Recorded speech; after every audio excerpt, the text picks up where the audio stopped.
يتكلم أحد بموت رسول الله إلا ضربته. جئتك أؤمن بالله وبرسوله وبما جئت به وقد أعذرت إليكم وأعذرتموني.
Tema Nuzul Isa Ibnu Maryam alaihissalam, turunnya Al-Masih Isa alaihissalam.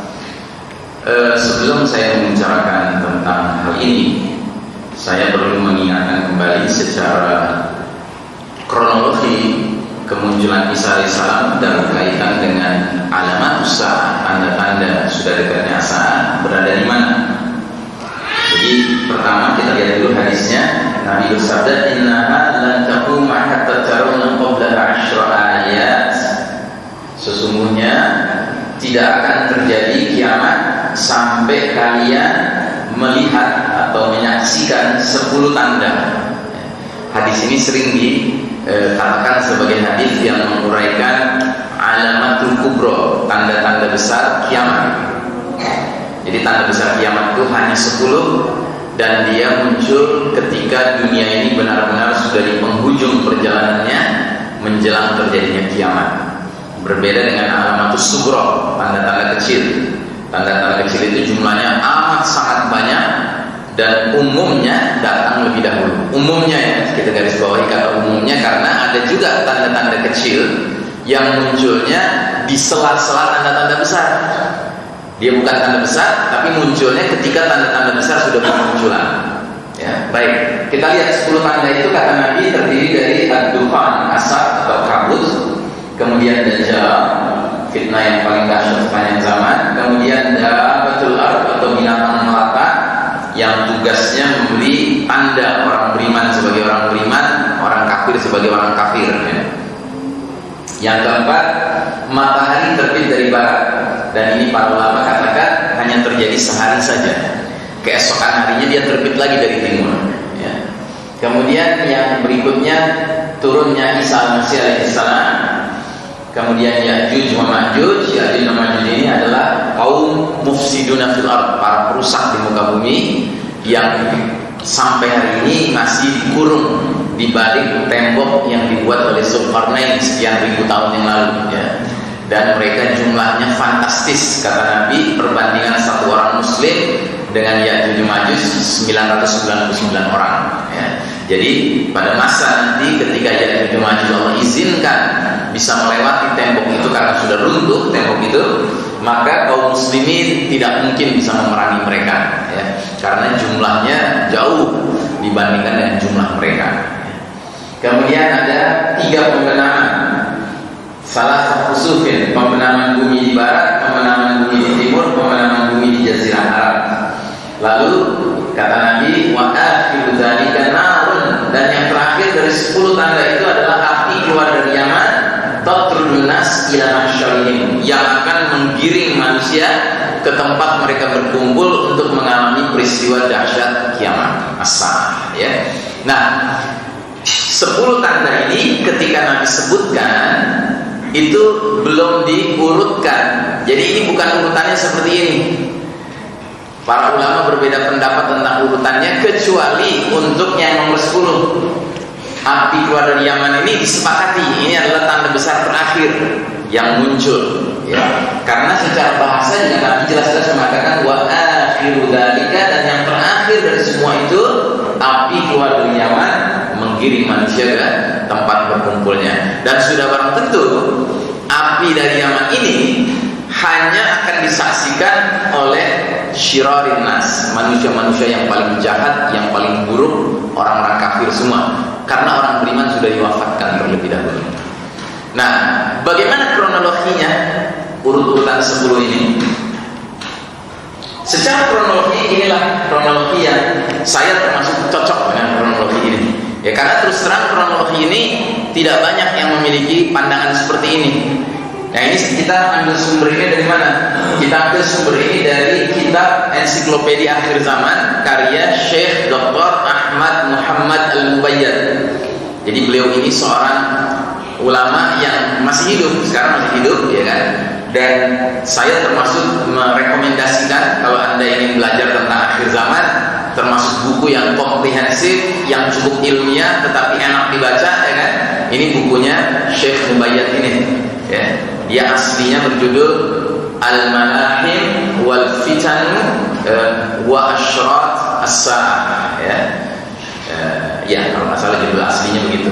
Tetapi diterjemahkan dengan judul Ensiklopedia Akhir Zaman.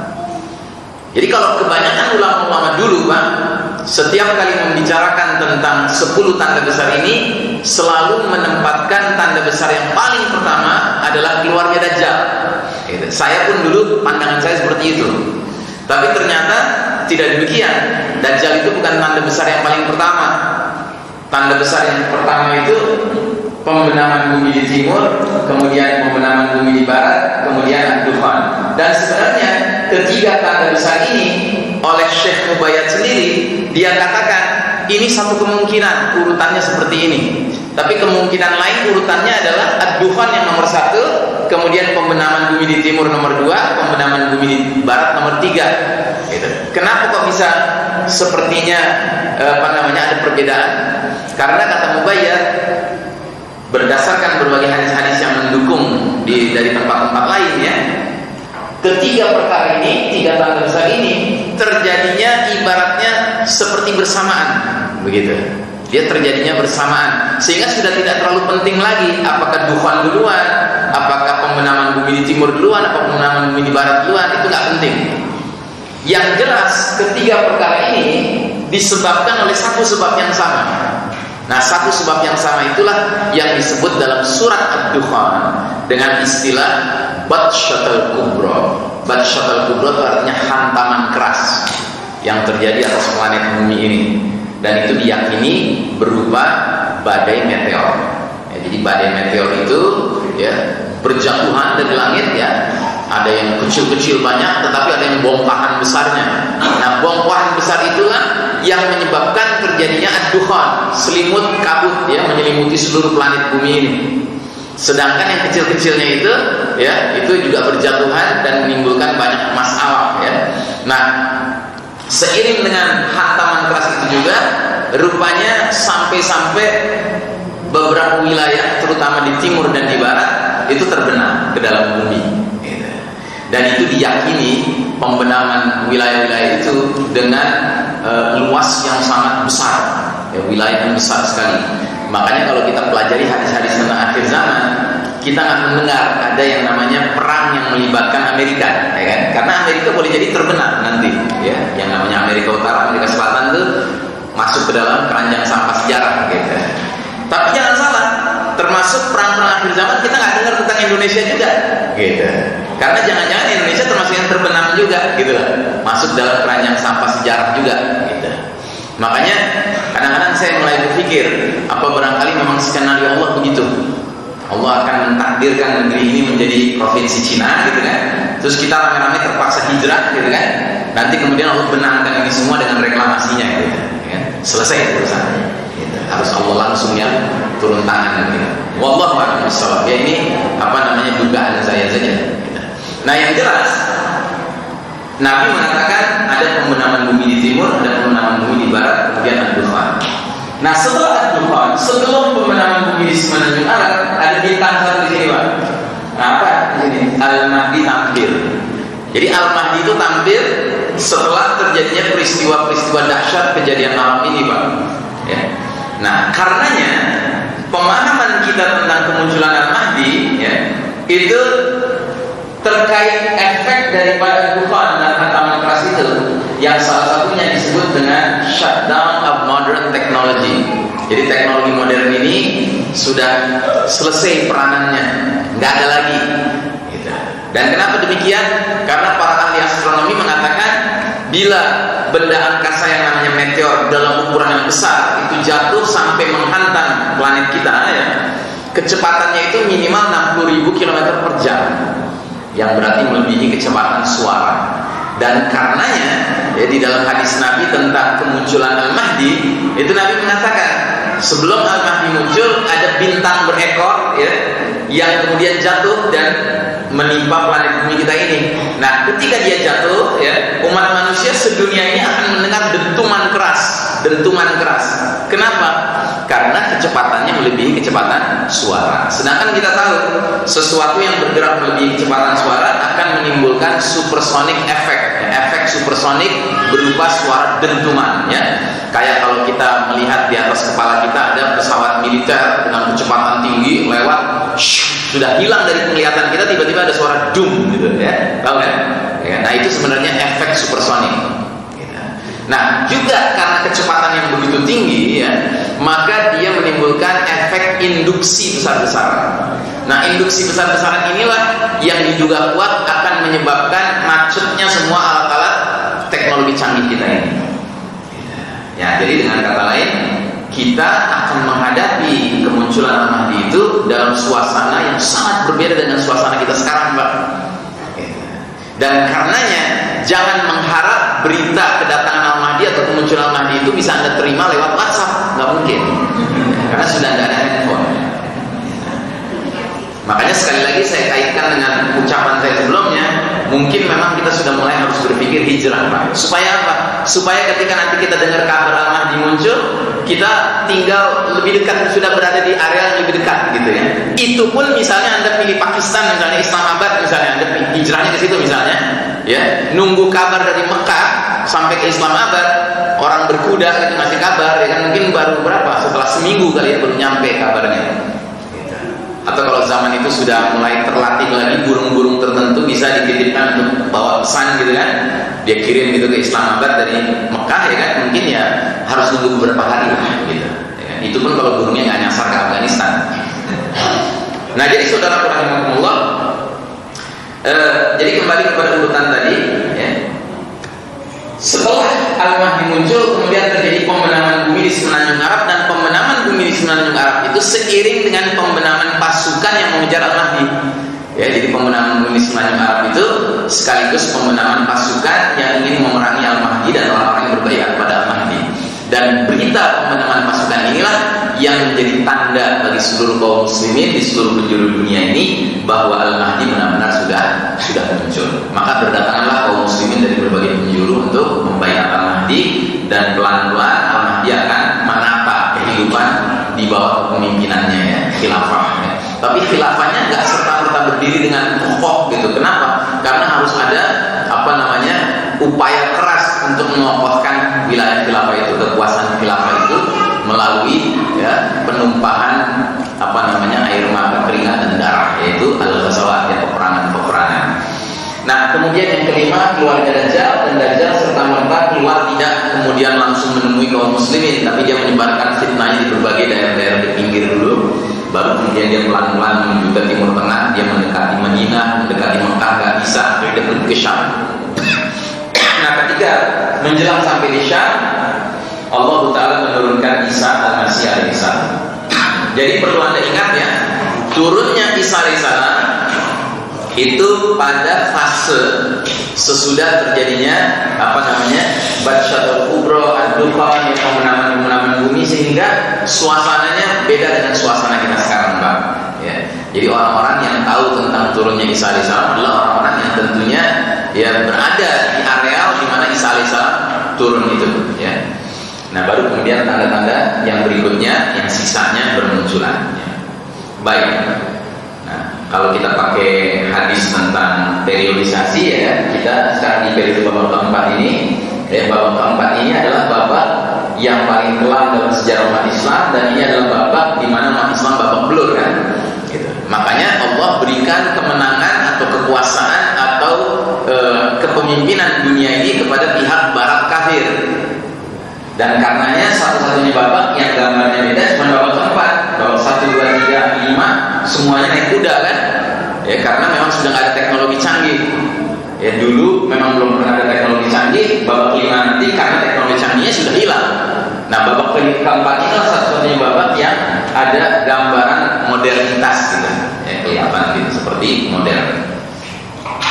Baik, nah jadi saudara rahimahullah, kita mulai dengan rangkaian ayat yang mengisyaratkan tentang turunnya Isa alaihissalam. Surat An-Nisa 155 dan seterusnya. Allah Ta'ala berfirman, "Fabima naqdihim mitsaqahum wa kufrihim bi ayatillahi wa qatlihim al-anbiya'a bighairi haqqin wa qawlihim qulubuna ghulf bal taba'a Allahu 'alaiha bi kufrihim." Jadi Allah di dalam rangkaian ayat ini sedang berbicara tentang Bani Israel. Bani Israel adalah kaum yang paling banyak dikirim oleh Allah nabi. Tidak ada bangsa lain yang dikirim jumlah nabi lebih banyak daripada Bani Israel. Tetapi hampir semua nabi yang diutus Allah ke tengah-tengah Bani Israel itu didustakan dan bahkan dibunuh ya oleh Bani Israel. Akhirnya Allah Ta'ala memberikan hukuman kepada Bani Israel. Ini diungkapkan dalam rangkaian ayat ini. Maka kami lakukan terhadap mereka beberapa tindakan disebabkan mereka melanggar perjanjian. Jadi memang itu wataknya Yahudi, sering melanggar perjanjian. Dan karena kekafiran mereka terhadap keterangan-keterangan Allah, ayatillah. Jadi ayat-ayat Allah yang disampaikan oleh para nabi-nabi itu mereka kufuri, mereka ingkari, mereka tidak imani. Bahkan mereka bunuh nabi-nabi tanpa alasan yang benar.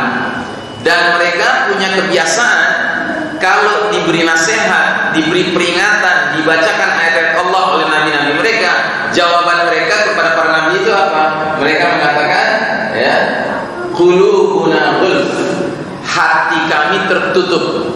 Maksudnya hati kami tertutup itu apa? Maksudnya kami nggak nyambung nih. Kamu ngomong apa sih? Nah, gitu. Nah, karena mereka mengatakan hati kami tertutup, maka Allah langsung menjatuhkan vonis kalian. Bahkan sebenarnya Allah mengunci mati hati mereka karena kekafirannya. Jadi sekalian saja sudah kaum Yahudi ini sama Allah dikunci mati hatinya. Makanya di dalam surat Al-Fatihah ketika kita membaca ayat terakhir yang berbunyi ghairil maghdubi alaihim, janganlah masukkan kami ke dalam golongan orang-orang yang kau murkai ya. Seorang sahabat bertanya kepada Nabi, ya Rasulullah, man humul maghdubi alaihim? Siapa itu mereka yang dimurkai Allah? Nabi menjawab, al-Yahud, kaum Yahudi. Kenapa demikian? Ya karena tadi kaum Yahudi setiap pikirin Nabi mereka dustakan, bahkan mereka bunuh, ya kan? Dengan alasan kalau dikasih nasihat, dikasih peringatan, dibacakan ayat Allah oleh Nabi itu, dia bilangnya hati kami tertutup, kami nggak nyambung, nggak connect nih. Lo ngomong apa sih? Gitu. Akhirnya sekalian aja sama Allah dikunci mati hatinya, dimurkai sama Allah. Nah akibatnya apa? Akibatnya kaum Yahudi menjadi kaum yang setiap kali melihat kebenaran itu mereka pandang sebagai kebatilan. Setiap kali mereka melihat kebatilan itu mereka pandang sebagai kebenaran. Jadi terbalik-balik terus Pak. Yang halal mereka haramkan, yang haram mereka halalkan. Nah puncaknya ketika nanti Al-Masih Ad-Dajjal datang ya, kaum Yahudi akan memandang Dajjal itu sebagai Al-Masih juru selamat. Sebaliknya ketika Isa alaihissalam turun dari langit dan ini adalah Al-Masih juru selamat yang sebenarnya, justru mereka anggap sebagai Al-Masih sang pendusta. Ngeri. Ya, jadi mereka terbalik-balik Pak, lihat permasalahan selalu terbalik-balik.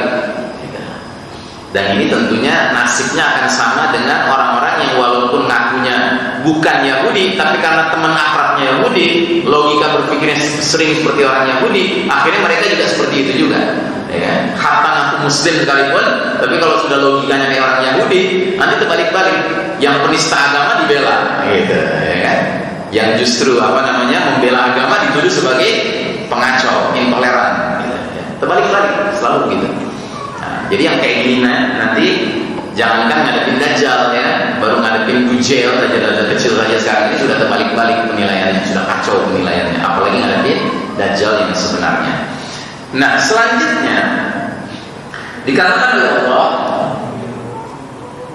fala yu'minuna illa qalilan, maka tidak beriman mereka kaum Yahudi itu kecuali sebagian kecil dari mereka. Jadi ada orang Yahudi yang dikasih hidayah sama Allah, tapi jumlahnya sedikit sekali. Kebanyakan dari mereka yaitu tadi terbawa oleh cap stempel yang Allah sudah berikan kepada mereka, hatinya terkunci, ditutup rapat sama Allah Ta'ala. Kemudian di ujungnya kata Allah, wa bi kufrihim wa qawlihim 'ala Maryam buhtanan 'azima, dan karena kekafiran mereka terhadap Isa alaihissalam dan tuduhan mereka terhadap Maryam ibundanya Isa alaihissalam dengan dosa besar, yaitu dituduh berzina. Allahul Masih ibn Maryam fayanzilu 'indal manaratil bayda'i syarqiyyah Dimashq. Artinya tiba-tiba Isa alaihissalam putra Maryam turun di sebelah timur Damaskus di sebuah menara putih dengan mengenakan dua baju berwartek kekuningan, seraya meletakkan kedua tangannya di atas sayap dua malaikat. Bila Isa alaihissalam menundukkan kepala, air menetes. Bila dia mengangkat kepala, keringat bercucuran seperti mutiara. Tidaklah orang kafir mencium aroma Isa alaihissalam kecuali mati, sedangkan aroma nafasnya sejauh pandangan matanya. Isa alaihissalam akan mencari Dajjal hingga menemuinya, kemudian di pintu lut itu Dajjal dibunuh oleh Isa alaihissalam. Ya. Baik. Ibnu Al-Asir, salah seorang ulama salaf, mengatakan Dajjal dinamakan Al-Masih karena salah satu matanya terhapus, ya.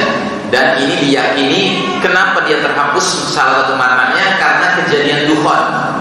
Jadi Dukhan itu Pak, dalam sebuah hadis dikatakan oleh Nabi Muhammad SAW, ketika planet bumi ini dihantam oleh hantaman keras meteor tadi, terus timbul kabut yang menyelimuti seluruh planet bumi ini, kan Allah bilang hadza adzabun alim, ini adalah azab yang pedih, ya. Nah, azab ini untuk siapa? Ya untuk orang-orang yang ingkar selama ini. Ingkar di mana? Ingkar di babak keempat ini. Kita sekarang di babak keempat nih Pak, babak kepemimpinan Mulkan Jabriyah, para penguasa yang memaksakan kehendak mereka. Dan babak ini babak di mana umat Islam babak belur, sedangkan yang dikasih angin sama Allah kepemimpinan kekuasaan adalah pihak barat kafir, kan? Nah, maka mereka-mereka yang menguasai dunia sekarang ini dengan Dukhan itu pada dasarnya diazab sama Allah. Sehingga dalam hadis digambarkan bahwa ketika Dukhan terjadi, setiap orang beriman itu hanya mengalami sejenis flu saja, demam saja. Tapi orang-orang kafir dan orang-orang yang sekedar ngaku muslim tapi kelakuannya kayak orang kafir, itu akan membengkak tubuhnya dan mengeluarkan cairan dari berbagai lubang-lubang tubuhnya. Nah, efek dari Dukhan itu salah satunya juga merubah rupa, merubah wajah manusia, wajah orang-orang kafir, termasuk Dajjal. Nah, Dajjal ini sehingga meleleh itu sebagian dari kulitnya yang sebelah atas kepalanya ini, sampai matanya ada yang cuma bertengger saja. Nabi mengatakan dalam sebuah hadis, salah satu matanya Dajjal itu seperti nemplok di daging mukanya. Makanya Al-Masih Dajjal disebut Al-Masih karena satu matanya terhapus, ya. Al-Masih berarti orang yang salah satu bagian wajahnya terhapus, tidak bermata dan tidak berpenutup. Al-Masih di sini bermakna maf'ul, ya, yang diperlakukan atasnya sesuatu. Sedangkan Al-Masih untuk Isa alaihissalam bermakna fa'il, yang melakukan sesuatu. Apa yang dia lakukan? Dia menghapus atau mengusap orang yang sakit sehingga sembuh dengan izin Allah Ta'ala. Dan memang kita tahu salah satu yang nanti akan dikerjakan oleh Isa alaihissalam setelah membunuh Dajjal adalah mendatangi kaum-kaum yang beriman di berbagai penjuru dunia ini yang sempat kena fitnahnya Dajjal. Jadi Dajjal datang ke negeri mereka mengklaim ana rabbukum, aku Tuhan kalian. Tetapi karena mereka orang-orang beriman, mereka bantah. Rabbunallah, Rabb kami Allah. Anta al-Masihud Dajjal, kamu ini adalah sang penipu Dajjal. Maka Dajjal marah. Dajjal berikan neraka kepada mereka.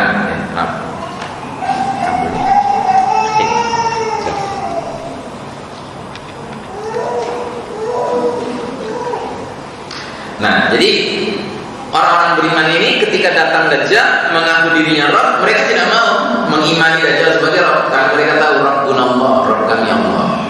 Nah, akibatnya Dajjal marah. Mereka disiksa, dikasih neraka sama Dajjal.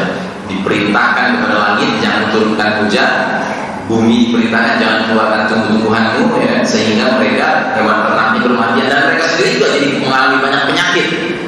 Nah, Isa alaihissalam mendatangi mereka, kemudian mengusap mereka, menyembuhkan mereka dari aneka penyakit mereka, sambil Isa alaihissalam akan ngasih kabar gembira kepada orang-orang beriman ini tempat-tempatnya di surga nanti di mana.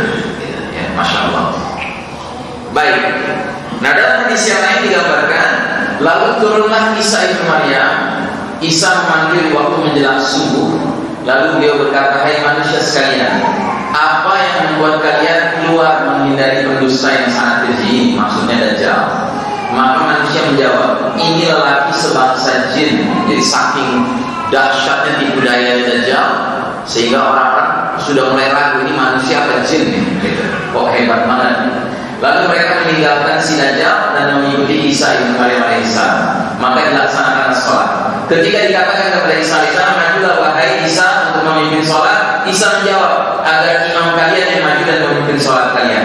Setelah mereka selesai sholat, Dajjal dan bala tentaranya mengepung mereka di masjid tersebut. Masjid mana? Masjid tempat menara putih tadi berada, karena salah satu menaranya berwarna putih. Itulah Masjid Al-Umawi, ya.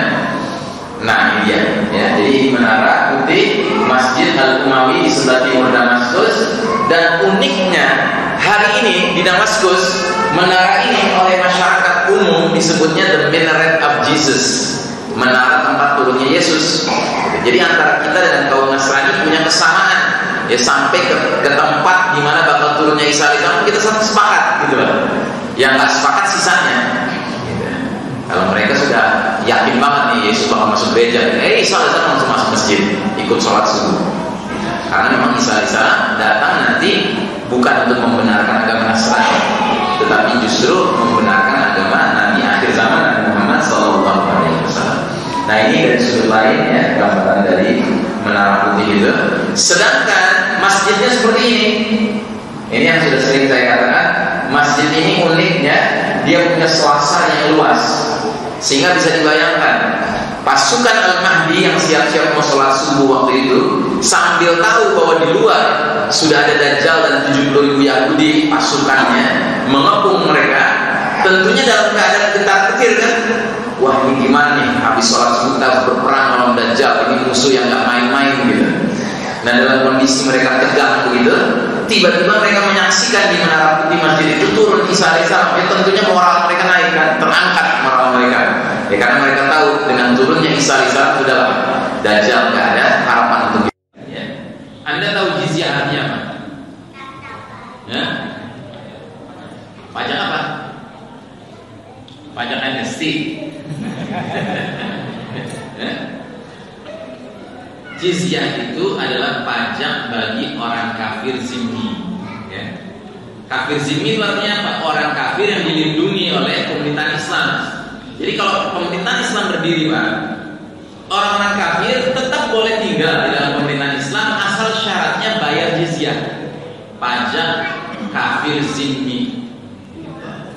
Besarnya berapa? Gak banyak. Di zaman Khalifah Umar bin Khattab, ketika wilayah Islam meluas sampai ke Syam, dan di Syam banyak penduduknya yang Nasrani, mereka diajak masuk Islam nggak mau, ya kan? Terus akhirnya mereka bilang, tapi kami mau tinggal di bawah naungan pemerintahan Islam. Nah, berarti kalau kalian mau tinggal di bawah pemerintahan Islam dan tetap mau beragama dengan agama selain Islam, kalian wajib bayar jizyah setahun sekali. Besarnya berapa? 40 dirham. 1 dirham Pak sekarang kira-kira antara 60.000 sampai 70.000 rupiah. Jadi kalau 40 dirham berapa? Kira-kira 3 juta rupiah ya. 3 juta rupiah kan? Gak mahal kan? Gitu. Gak mahal. Mungkin masih lebih mahal perpanjangan STNK Fortuner ya. Ya. Berapa? Yang punya Fortuner? Berapa? STNK-nya? Nah, jadi imbalannya apa? Kalau mereka bayar jizyah, imbalannya ada beberapa. Satu, nyawa mereka dilindungi oleh pemerintah Islam, harta mereka dilindungi. Jadi nggak ada orang boleh utak-atik harta mereka, nggak ada orang boleh menyakiti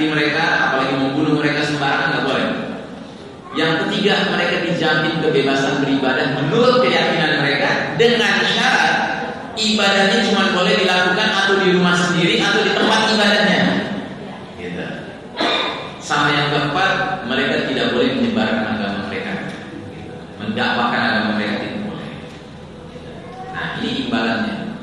Jadi Islam adalah satu-satunya sistem di muka bumi ini, Pak, yang memberi solusi kepada orang yang mau subversif tapi tetap menjadi warganya. Gitu. Kalau sistem lain nggak ada, Pak, yang ngasih solusi. Coba kalau Anda tinggal di sebuah negara demokrasi, Anda umumkan saya anti demokrasi, wah langsung diapain? Di penjara, nggak boleh hidup normal. Gitu. Nggak ada solusinya. Tapi kalau dalam Islam boleh, silakan Anda mau tetap nggak percaya pada Allah dan Rasulnya, boleh, tapi syaratnya bayar jizyah. Makanya coba kita lihat apa kata Al-Quran tentang jizyah ini.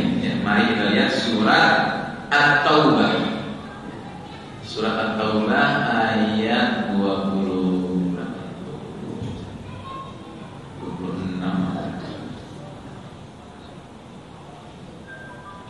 Nah, ini. Jadi dikatakan sampai mereka membayar jizyah dengan patuh sedangkan mereka dalam keadaan tunduk. Gitu. Jadi apa hikmahnya bayar jizyah bagi orang-orang kafir sini? Hikmahnya supaya mereka tunduk di bawah pemerintahan Islam. Ngerti? Ya. Jadi dalam Islam itu orang-orang kafir boleh hidup di bawah sistem Islam, tapi syaratnya mereka bayar jizyah. Dan dengan bayar jizyah mereka jadi tunduk kepada pemerintahan Islam. Walaupun tidak perlu mereka menjadi Muslim. Ngerti? Ya. Nah, karena aturan ini sudah ditinggalkan sekarang, ya kan? Karena diberlakukan Islam sebagai aturan dalam kehidupan bermasyarakat bernegara, akibatnya orang kafirnya sombong, kan? Gitu. Sampai menistakan agama, menistakan Quran aja nggak bisa diapa-apain, gitu, ya. Nah, itu nggak mungkin terjadi gitu loh kalau ada kewajiban membayar jizyah bagi orang-orang kafir. Kalau sistem Islam diberlakukan. Gitu. Nah, jadi saudara rahimahumullah, turunnya Isa alaihissalam nanti salah satu yang dia akan lakukan ini jizyah dihapus, Pak, nggak ada lagi orang boleh bayar jizyah. Nggak bisa nanti dia bilang ya Isa, oke deh, gue tunduk deh pada pemerintahan Islam yang lo pimpin gitu, asalkan gue tetap boleh Nasrani gitu kan. Ya, Isa alaihissalam nggak terima. Gitu. Aku bayar jizyah deh gitu, nggak bisa. Pilihan cuma masuk Islam atau mati. Karenanya nanti akan ada orang-orang kafir, orang-orang Yahudi, orang-orang Nasrani yang masuk Islamnya kepaksa. Ngerti? Sampai kapan? Sampai Isa alaihissalam wafat. Begitu wafat, murtad lagi mereka. Nunggu mereka kapan Isa alaihissalam wafat. Nah, sebelum itu terjadi, sebelum Isa alaihissalam wafat, semua manusia menjadi Muslim. Makanya dikatakan poinnya berapa ini? Isa alaihissalam akan menuntaskan kemenangan agama Islam atas semua agama lainnya. Sampai dikatakan dalam hadis itu, Islam menjadi millatan wahidah, satu-satunya agama di muka bumi ini menjelang kiamat berlangsung. Baik, mari kita lihat hadis-hadisnya ya. Hadis yang pertama, langsung terjemahnya saja. Demi zat yang jiwaku ada di tangannya, diprediksikan segera akan turun kepada kalian Isa ibnu Maryam alaihissalam sebagai hakim yang adil. Dia akan menghancurkan salib, membunuh babi, membebaskan atau menghapuskan jizyah, dan harta benda akan banyak tersebar. Sampai-sampai tidak ada seorang pun yang mau menerima sedekah, sehingga pada masa itu satu kali sujud lebih baik daripada dunia dengan segenap isinya. Kemudian Abu Hurairah radhiyallahu anhu mengatakan, bacalah firman Allah jika kalian inginkan, yang artinya, dan tidak ada satu orang pun dari ahli kitab kecuali pasti akan beriman kepada Isa alaihissalam sebelum kematian Isa alaihissalam. Dan pada hari kiamat nanti Isa alaihissalam akan menjadi saksi bagi mereka. Ya, jadi semua ahli kitab nanti akan beriman kepada ajarannya Isa alaihissalam. Isa alaihissalam ngajak apa? Ke Islam, kan? Ke ajaran Nabi akhir zaman. Gitu. Mereka akan mengimaninya. Ya. Sebelum kematian Isa alaihissalam. Nah, setelah kematian dia murtad lagi, itu urusan mereka. Gitu. Kecuali yang mereka akhirnya awalnya paksa, tapi lama-lama akhirnya cocok dengan Islam. Ya, lalu dengan dia di dalam keimanannya. Nah, di sini perlu saya garis bawahi. Kenapa dikatakan bahwa Isa alaihissalam akan menghancurkan salib? Jadi Isa alaihissalam justru menghancurkan salib karena salib telah menjadi fitnah bagi kaum Nasrani yang meyakini bahwa yang disalib itu adalah Isa alaihissalam. Padahal nanti dia turun dari langit, dia menjelaskan, aku nggak pernah disalib, gitu loh. nih salib gua hancurin juga, gitu. Ya. Maka orang Nasrani nanti yang hatinya masih ada Pak, langsung sudah beriman. Oh benar, berarti selama ini kita salah. Tapi yang motor gitu kan ya, mereka harus dipaksa sama Isa alaihissalam masuk Islam. Yang kedua, kenapa Isa alaihissalam mesti menghancurkan salib? Karena salib juga menjadi simbol kemusyrikan mereka Pak. Mereka meyakini dengan simbol salib itu bahwa Isa alaihissalam minimal anak Tuhan, maksimal Tuhan itu sendiri. Sedangkan Isa alaihissalam akan menegur mereka lagi nanti dengan mengatakan apa yang sudah dikatakan ribuan tahun yang lalu zaman dia hidup di Palestina dahulu, yaitu Ubudullah Rabbi wa Rabbukum. Sembahlah Allah, Rabbku dan Rabb kalian, ya. Jangan menyembah aku ini bukan Tuhan, bukan anak Tuhan. Nah, jadi salib dihancurkan oleh Isa alaihissalam. Makanya kalau Anda punya kenalan orang Nasrani, terus Anda akrab dengan dia, biasa ngobrol sama dia, ya, sampaikanlah sama dia, aslim taslamnya, udahlah masuk Islam kau, niscaya kau akan selamat dunia akhirat. Mumpung Isa alaihissalam belum datang, jadi sampaikan pada mereka begitu. Karena kalau Isa alaihissalam sudah datang, mereka terancam lah. Kalau ngobrol juga nggak mau masuk Islam. Kalau kita nggak punya hak untuk membunuh mereka, kan? Enggak. Hak kita cuma berdakwah, ngajak saja. Nah, terus juga Isa alaihissalam akan membunuh babi. Kenapa? Kok babi harus dibunuh? Kok spesial amat nih babi? Karena babi telah menjadi fitnah bagi kaum Nasrani. Yang entah dari mana asal muasalnya kok menghalalkan daging babi. Padahal Isa alaihissalam jelas-jelas mengharamkannya. Sebagaimana Nabi Musa alaihissalam mengharamkannya, sebagaimana Nabi Muhammad SAW juga mengharamkannya.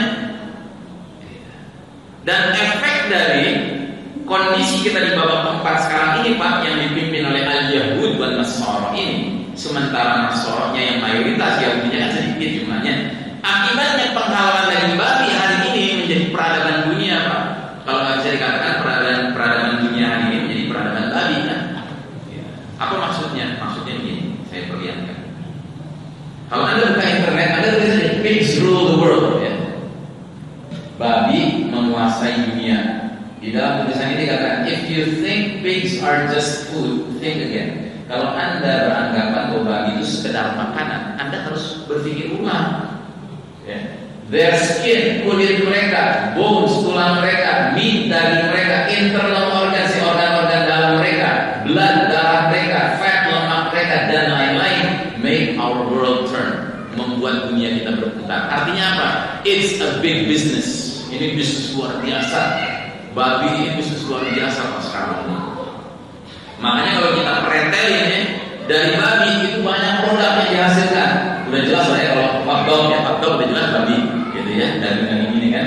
Kemudian ada ya biliar Pak, bola biliar itu dibuat dari bahan babi sebagiannya. Gitu. Makanya hati-hati main biliar. Ya. Kemudian ini korek api Pak, sebagian dari. Kemudian ini ada apa nih? Ini odol, ya, pasta gigi. Pasta gigi ada yang terbuat dari bahan babi. Bahkan boneka anak ada yang terbuat dari bahan babi. Kemudian apa lagi? Kreon. Hati-hati. Ya, anak-anak kita sering gambar-gambar pakai kreon, nggak tahu bahannya dari babi, ya, dari minyak babi. Kemudian keju, ya kan? Bir, ya, roti. Kemudian ini apa nih? Saya nggak tahu nih. Ya. Kemudian lipstick ya. Kemudian ini filter rokok. Filter rokok itu diambil dari hemoglobin babi Pak. Di sini bahkan ada lagi ketimpring, waduh, dahsyat ya. Jadi Anda undang gitu grup marawis ke masjid gitu kan, wah, namanya ketimpringnya kulitnya juga dari kulit babi. Sakit gigi kan. Kemudian apa lagi nih? Kuas ya, terbuat dari bulu babi. Jadi istri kita bikin cake di dapur gitu kan, boleh pakai kuas gitu kan, kuasnya kulit babi ya. Terus apa lagi nih? Ya, sarung tangan, kemudian coklat ya.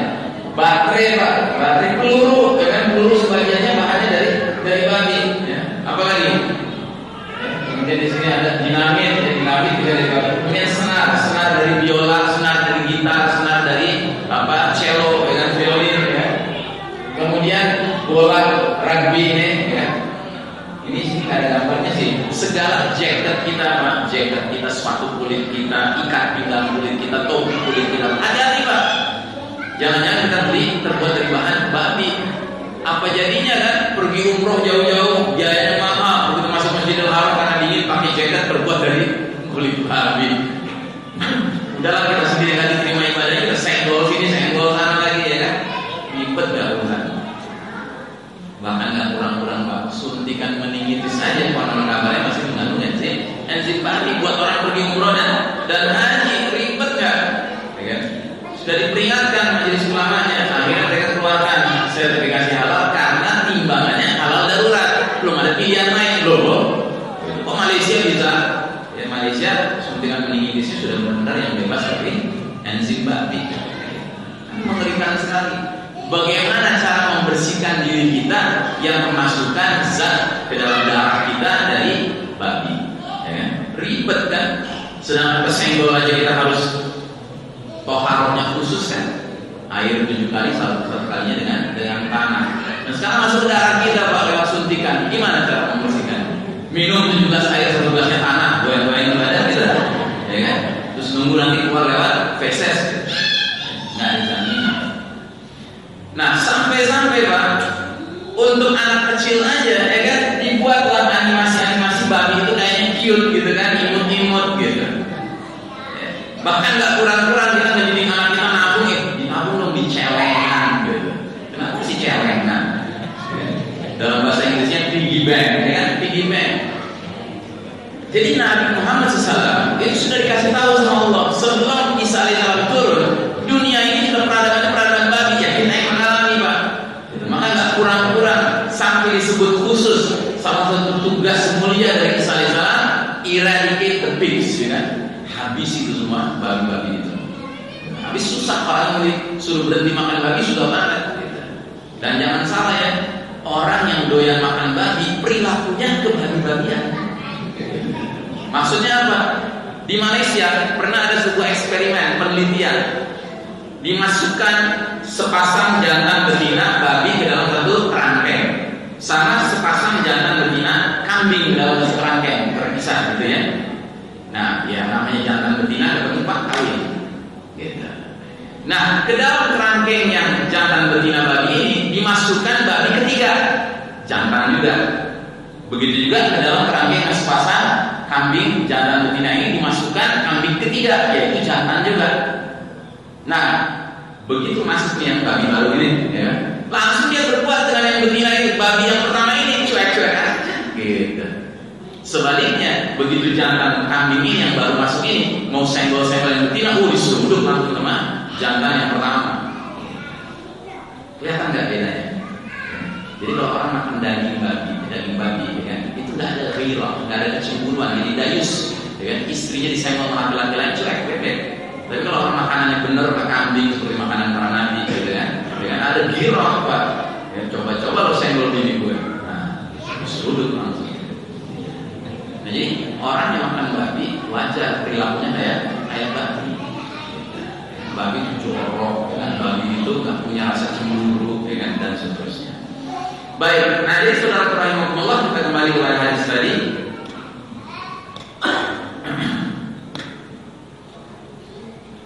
Jadi di zaman Isa alaihissalam nanti ya, harta benda akan banyak tersebar. Jadi dunia itu mencapai kondisi kesejahteraan yang luar biasa, sampai-sampai tidak ada orang yang bisa bersedekah karena tidak ada orang yang mau terima sedekah. Dan orang akhirnya sibuknya ngapain? Sibuknya beribadah.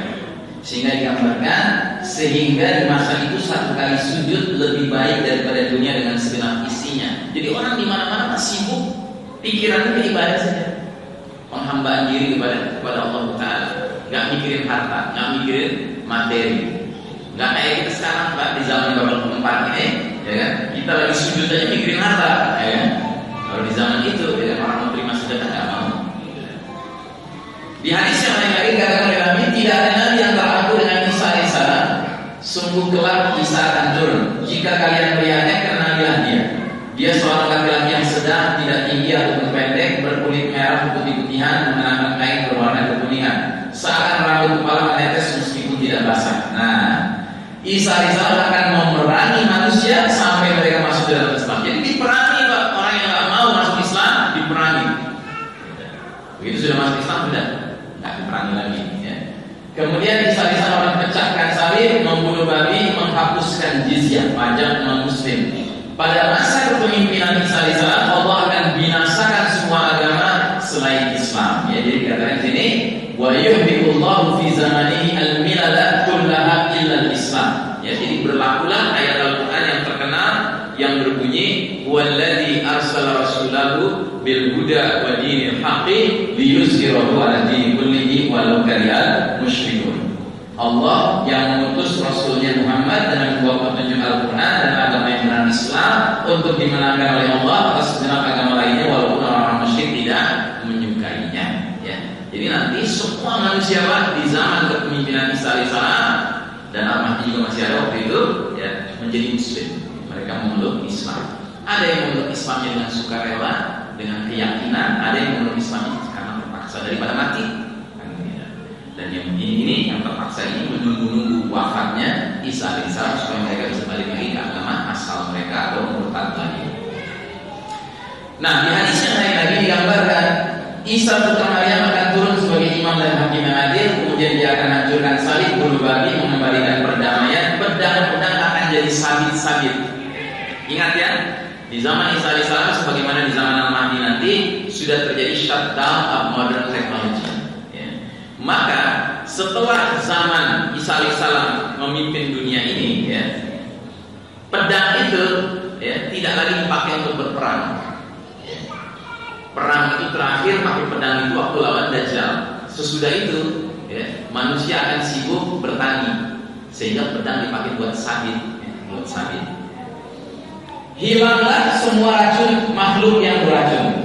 Langit menurunkan rezekinya dan bumi mengeluarkan berkahnya. Sampai-sampai seorang anak kecil main-main dengan ular besar, sedangkan ular itu tidak membahayakan dirinya. Jadi anak kecil nanti main-main sama ular, tidak ada kekhawatirannya, karena ular itu sudah tidak ada racunnya, bisanya sudah tidak ada.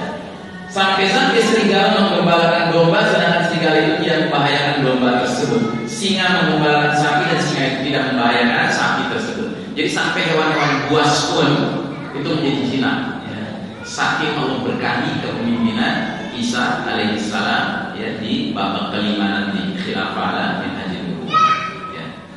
Baik, ini soal berbunuhnya Dajjal sudah selesai ya. Baik. Nah, yang terakhir Al-Masih Isa ibnu Maryam alaihissalam menanggulangi Ya'juj wa Ma'juj. Ini hadisnya cukup panjang. Dikatakan dalam hadis ini Isa alaihissalam mencari Dajjal hingga menemuinya di pintu Lut lalu membunuhnya. Setelah itu Isa putra Maryam mendatangi kaum-kaum beriman yang dijaga oleh Allah dari fitnah Dajjal. Isa akan merusak wajah-wajah mereka dan menceritakan tingkatan-tingkatan mereka kelak di surga. Ya, ini yang tadi saya katakan di awal ya Pak, bahwa setelah Isa alaihissalam membunuh Dajjal, Isa alaihissalam keliling ke seluruh permukaan bumi ini, termasuk juga mengajak orang kafir masuk Islam tadi ya, memerangi mereka sampai masuk Islam, wajah-wajah mereka, dan memberi kabar gembira tentang tingkatan-tingkatan mereka di surga. Masya Allah. Kenapa kok mereka sudah diberitahu akan masuk surga pada masih hidup di dunia ini? Karena mereka sudah lolos ujian yang paling berat. Dajjal itu azam fitnah yang paling dahsyat. Kalau manusia tetap istiqomah dalam iman menghadapi Dajjal, wah, itu berarti orangnya sudah terjamin lah kehidupannya di akhirat nanti. Makanya Isa alaihissalam dikasih sama Allah ilmu pengetahuan tentang orang-orang ini nantinya tingkatannya di surganya di mana. Ya. Saat mereka seperti itu, Allah mewahyukan kepada Isa alaihissalam, sesungguhnya aku telah mengeluarkan hamba-hambaku, maksudnya Ya'juj wa Ma'juj. Tidak ada yang bisa memerangi mereka. Kenapa tidak bisa diperangi? Karena jumlahnya tadi kan. Satu muslim berhadapan dengan 999 Ya'juj wa Ma'juj. Akhirnya Allah menyuruh Isa alaihissalam, giringlah hamba-hambaku yang beriman betul ke Bukit Tur Sina di mana namanya, di tanah suci sebelah selatannya, dekat Sinai. Nah, Allah mengirim Ya'juj wa Ma'juj dari segala penjuru, mereka datang dengan cepatnya. Lalu yang terdepan dari gelombang Ya'juj wa Ma'juj itu melintasi danau Tiberias, minum airnya. Kemudian yang gelombang-gelombang belakangan ketika melintasinya, mereka cuma bisa komentar, loh, dulu di sini ada airnya, gitu. Jadi nggak kebagian mereka.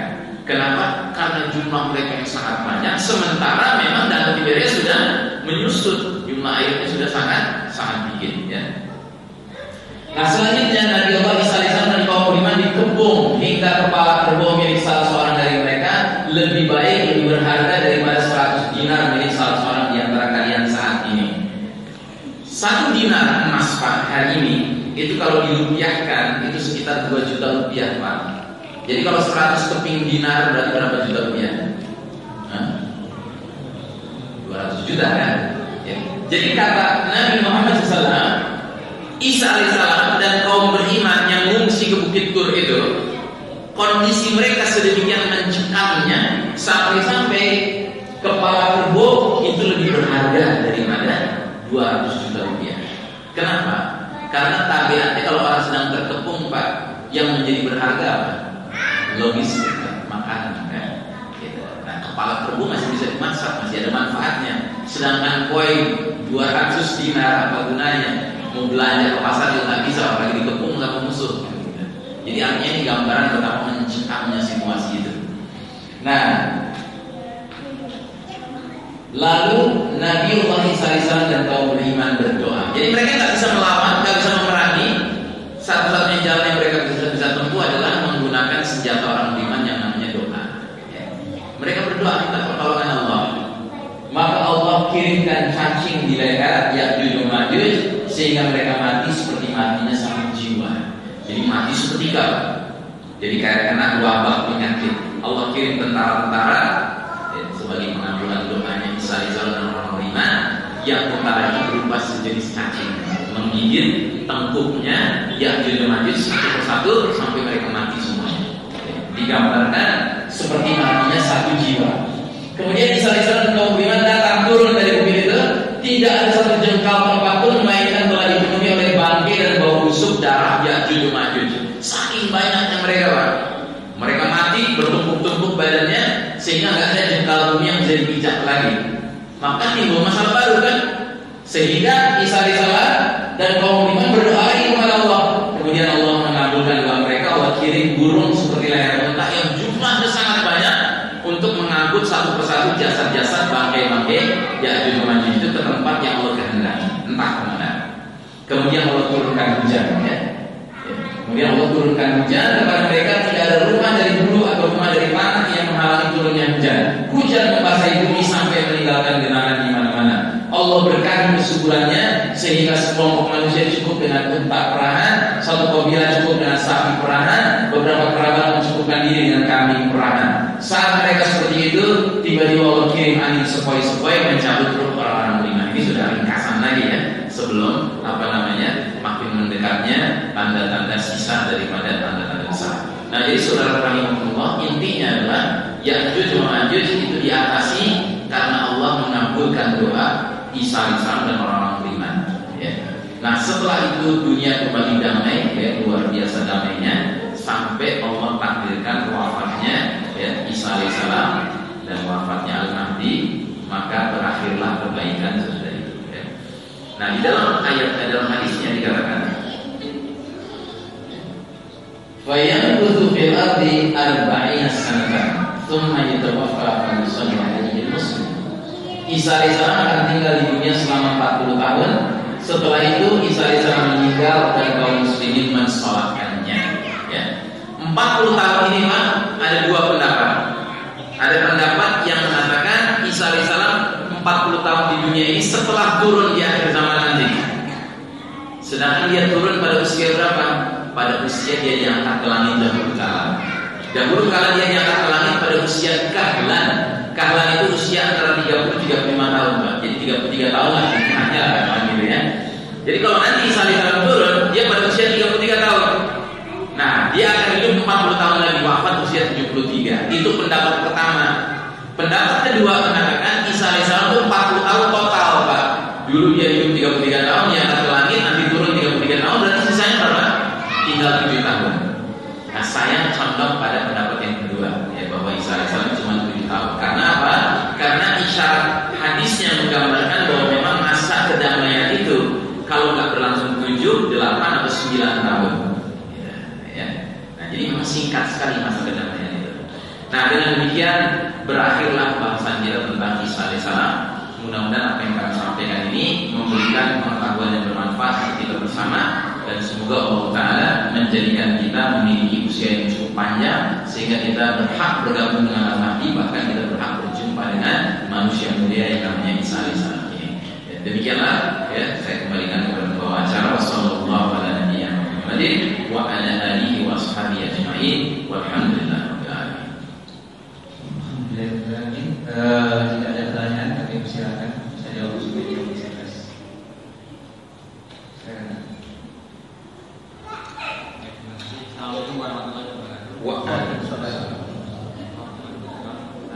Jadi di awal pembahasan kita menanyakan terkait dengan 10 tanda besar umat Allah,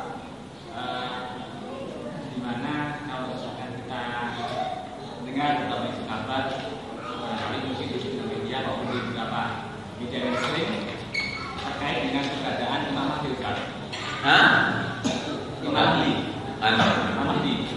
Nah, di dalam 10 tanda kan kita menyebut terkait dengan datangnya khususnya Imam Mahdi sebagai Imam Mahdi, dan kemudian dikaitkan juga terkait dengan beberapa fenomena alam seperti halnya mengenainya Sungai Tiberias atau Danau Tiberias dan mulai surutnya Sungai Efrat yang akan menampakkan terkait dengan gunung emas dalamnya.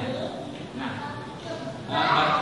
kira-kira kalau misalkan dikaitkan dengan fenomena sekarang dan dikaitkan juga dengan walaupun hadis terkait dengan umur atau usia umat Islam yang menyebut kurang lebih sekitar 1,5 hari di sisi Allah, yaitu sekitar 1.500 tahun. Tentunya ini kan 1.500 tahun Hijriah kan.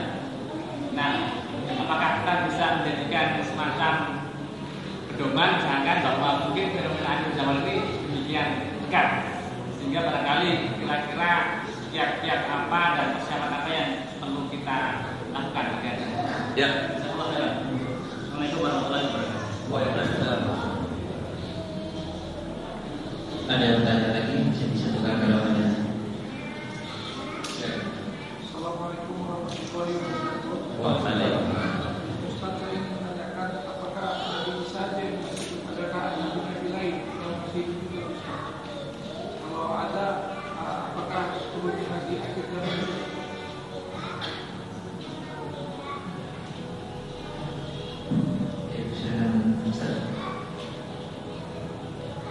Satu lagi lagu itu.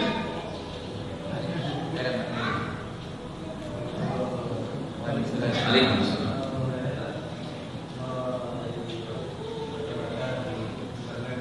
Hah? Nggak kedengeran? Baca di internet, maju ketemu hadis. Oh, hadis anti internet. Dari Abdullah bin Umar katanya manusia tinggal di sekitar dunia matahari. Ada yang katakan berapa 70 tahun. Manusia tinggal di bumi Setelah terbitnya matahari dari mana? Sampai 170 tahun. 150 tahun. Menurut Abdullah Bin Amr. bin Amr. Itu hadisnya dari mana? Sesudah matahari terbit dari barat 150 tahun 120.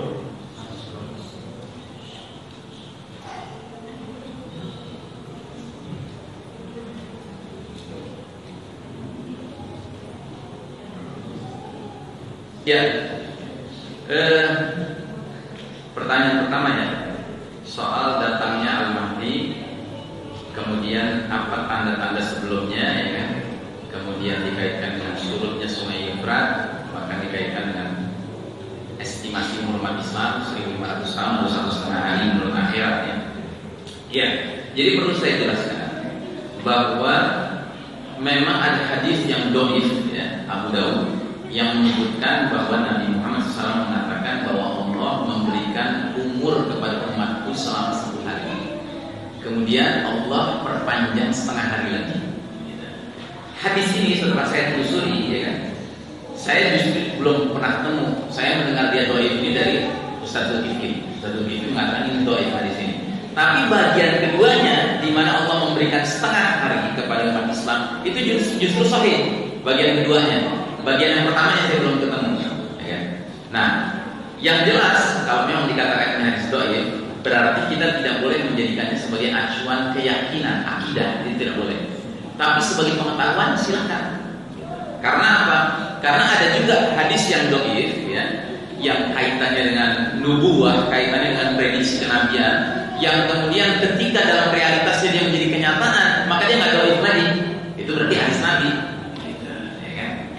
Jadi kita kan nggak tahu nih, ya ya kan? Apakah nanti benar-benar segitu jumlah usia umat Islam atau tidak gitu. Tapi sebagai sebuah acuan bisa kita pegang ya.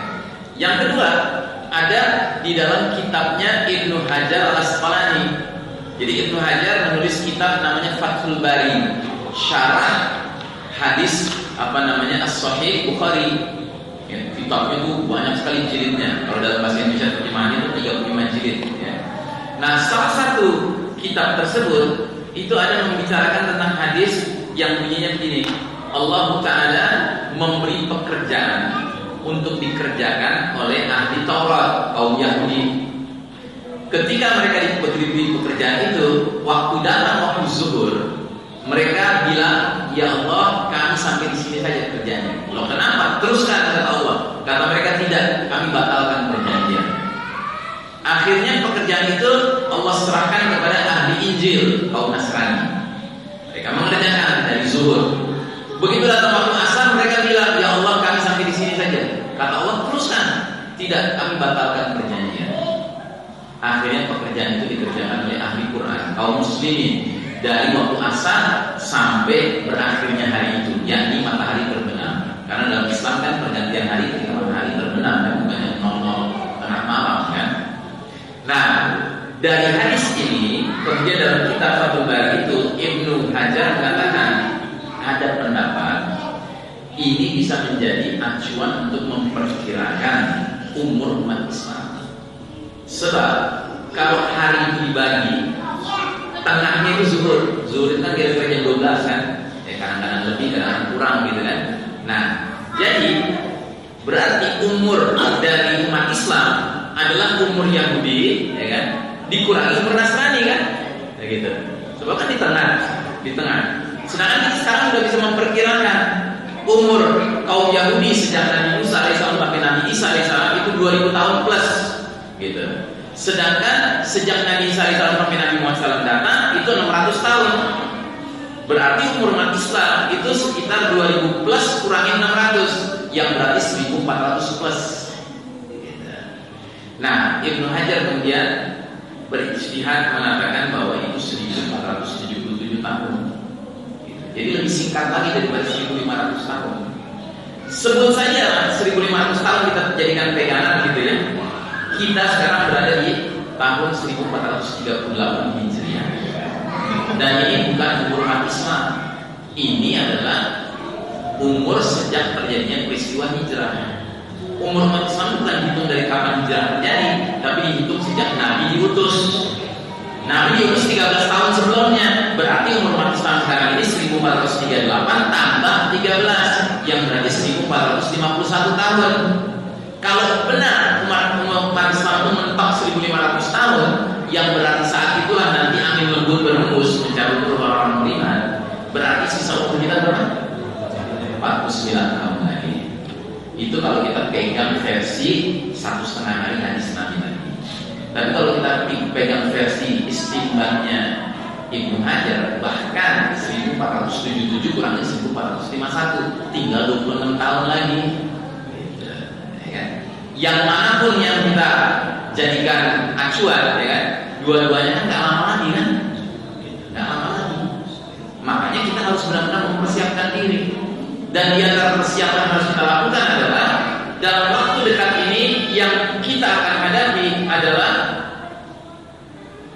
ini, ya, Ad-Dufan ini. Ya. Yang di dalam surat Ad-Dufan Allah jelas-jelas mengatakan fartaqib yawma ta'tis samaa'u bi dukhanin mubin.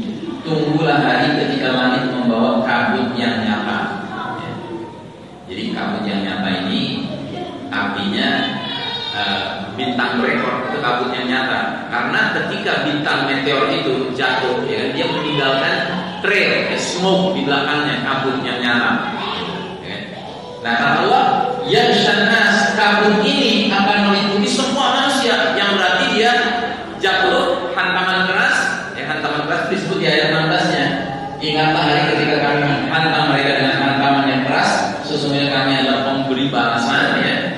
Hadza adzabun alim. Ini adalah azab yang pedih. Nah, saya khawatir bahwa azab yang pedih itu jadwalnya nggak lama lagi. Kenapa? Karena babak keempat yang kita sedang jalani sekarang ini, ya, babak keempat ini, babak kepemimpinan Vulkan Jabriyah ini adalah babak di mana umat manusia, ya, peradabannya itu berlomba-lomba mempertontonkan kesombongan, kemungkaran, kezaliman, kesyirikan, kekufuran yang luar biasa kepada Allah Rabbul Alamin. Ya, ini kan babak kepemimpinan orang kafir, Pak. Ya. Mereka yang kafir, kita kena cilat, kan? Karena mereka memaksakan kekufurannya kemana-mana. Bayangkan Pak, sudah ada 20 negara kafir yang melegalkan LGBT. Bayangkan 20 negara, Pak. Dulu cuma 2 kota saja, 2 negeri saja, namanya Sodom dan Gomora. Sama Allah diapain? Allah hukum, kan? Allah azab, kan? Cara mengazabnya gimana? Disebutkan dalam Al-Quran, Allah balikkan bagian bawahnya ke atas dan bagian atasnya ke bawah. Jadi jungkir balikin, gitu. Terus kemudian berjatuhanlah kaum Nabi Lut itu dengan kepala di bawah, Pak. Terus mereka dihantam oleh rudal-rudal Allah yang namanya sijilin musawwama. Sijil itu artinya batu-batu panas, ya. Musawwama itu artinya ada namanya, ada alamatnya, gitu loh, ya kan? Jadi tepat, gitu, tepat sasaran. Dan gak kurang-kurang Allah memberitahu lewat malaikatnya yang diutus untuk menjumpai Nabi Lut, memperingatkan, nanti sebelum subuh kalian harus evakuasi karena ini wilayah akan diazab sama Allah Ta'ala, ya. Syaratnya sebelum subuh kaburnya, dan kedua gak boleh nengok ke belakang. Kaburlah keluarga Nabi Lut dengan anaknya dan istrinya, semuanya kabur mengikuti aturan main sebelum subuh dan tidak nengok ke belakang kecuali istrinya Lut. Begitu istrinya Lut nengok ke belakang, ternyata ada satu sijilin musawwama yang sudah ada nama alamat istrinya Lut. Dan ingat, istri Nabi Lut gak ikut lesbian, tetapi dia gak anti, dia pro sama homoseksual dan lesbian. Jadi artinya apa? Kalau kita hidup di babak keempat ini, kita pro sama PBB, ya kan? Pro sama semua yang dipimpin dunia sekarang ini, kita bisa-bisa termasuk yang diazab Allah, dan diazabnya benar-benar mati karena diazab, bukan diazab sebagai dampak saja. Karena ada juga yang diazab sebagai dampak saja. Itu yang dikatakan Nabi kepada istrinya yang bernama Ummu Salamah. Jadi Nabi pernah mengatakan kepada Ummu Salamah sebagai berikut. Jadi kata Nabi, idza zahara al-ma'asi fi ummati ammahullahu bi'am. Azab dari sisinya yang berlaku umum. Terus nanya Ummu Salamah, bagaimana bila di antara mereka ada orang-orang soleh? Kata Nabi, ya ikut tertimpa azab juga, gitu. Terus ditanya lagi, lalu bagaimana nasib mereka selanjutnya? Kata Nabi, orang-orang soleh itu ikut tertimpa azab yang menimpa kaumnya, kemudian mendapat ampunan dan ridha Allah Subhanahu wa Ta'ala. Nah, jadi kita sekarang ini, kalau ditanya apa persiapan kita, persiapan kita menghadapi itu, Pak. Dengan jalan apa? Kokohkan iman yang benar dan perbanyak amal soleh, supaya kalaupun kita mati gara-gara itu, kita mati bukan karena diazab sama Allah, tapi kita mati karena jadwal mati kita memang, gitu loh, ya kan? Kemudian kita akan diampuni dan diridhoi oleh Allah. Makanya iman yang benar ini, Pak, harus iman yang digambarkan Al-Quran. Salah satunya surat Al-Baqarah 256. Apa bunyi ayatnya? Faman yakfur bit-taghuti wa yu'min billahi faqad istamsaka bil urwatil wuthqa. Barang siapa ingkar kepada taghut, iman kepada Allah, sungguh dia telah berpegang pada buhul tali yang amat kuat. Ibnu Abbas ditanya, ahli tafsirnya para sahabat, apa sih buhul tali yang amat kuat itu? Kata Ibnu Abbas, kalimat la ilaha illallah. Jadi berpegang pada la ilaha illallah itu harus mengandung 2 pilar. Ingkari taghut, imani Allah. Nah, ingkari taghut kalau di zaman kita sekarang, ingkari yang mimpin dunia sekarang ini harus diingkari, Pak. Gitu. Jangan kita melihat pemimpin dunia sekarang ini dengan penuh kekaguman, gitu, ya kan? Jadi kan kalau kita lihat babak demi babak yang kita lalui ini, ya, makanya saya kasih gambar yang spesial untuk babak keempat ini. Ini gambar apa, Pak? Gambar gedung apa nih? PBB kan? PBB kepanjangannya apa? Nggak pakai T, Pak. Perserikatan Bangsa-Bangsa. Ini kan lembaga internasional yang paling mulia sekarang, Pak. Ini kan yang memimpin dunia sekarang ini, Pak. Gitu, lembaga yang dianggap paling, apa istilahnya, respectable institution. International institution kan begitu. Yang bikin siapa Pak PBB? Siapa yang bikin PBB? Yahudi yang bikin. Di dalam lembaga PBB ini Pak ada sebuah badan yang dia paling menentukan, namanya Security Council, Dewan Keamanan PBB. Kerjanya apa? Kerjanya dia menentukan ini negara boleh perang negara ini negara ini harus berdamai dengan negara ini. Dia menentukan Pak. Anggotanya berapa? 15 negara anggotanya. Tapi 15 negara itu Pak, 5 yang permanen gak gonta-ganti, 10 gonta-ganti. Gitu. Nah yang 5 permanen ini berarti yang paling menentukan siapa mereka? Amerika, Inggris, Perancis, Rusia, Cina. Ada yang beriman gak? Gak ada yang beriman Pak. Kalau Yahudi, Nasrani, musyrik. Ini yang memimpin dunia sekarang. Gitu. Makanya kalau kita mati dalam keadaan kita pro sama ini sistem yang berlaku ini ya kan, jangan-jangan kita memang termasuk yang diazab sama Allah gara-gara Batsyatul Kubro tadi, hantaman keras tadi ya. Nah jadi ini yang harus kita persiapkan, kokohkan iman dan iman yang benar ya, dan amal soleh yang cukup gitu. Jangan malah udah melihat yang kayak gini pemimpin malah bilang ambil ini kok capek deh gitu ya kan? Harus ditaati ya. Taati mana? Yang ditaati kalau mengikuti Quran dan Sunnah, dia ditaati seperti babak 1, 2, dan 3. Makanya di babak ketiga Nabi bilang, sekalipun kalian dipimpin oleh khalifah yang zalim, ya kan, yang memenjarakan kalian, yang mencambuk kalian, dengar dan taat pada dia. Kenapa? Karena khalifah di babak ketiga ini, walaupun dia zalim, zalimnya personal Pak. Secara institusional semua orang tahu Quran dan Sunnah yang dijunjung tinggi. Sehingga si khalifah zalim itu didatangi ulama-ulama yang istiqamah ya kan, bacain ayat, bacain hadis, anak-anak masih nangis juga, walaupun dapat nakal lagi gitu ya. Tetapi kalau yang sekarang Pak, dibacain ayat dikepret gitu, bacain hadis nggak didengar gitu. Emang mereka peduli mau Quran Sunnah? Kagak. Gitu. Nah jadi itu Pak yang harus kita persiapkan, kokohkan iman yang benar dan perbanyak amal soleh. Supaya kalau kita mati karena Batsyatul Kubro, dufan itu, kita mati bukan karena diazab Allah, tapi karena Allah mau mengampuni dan meridhoi.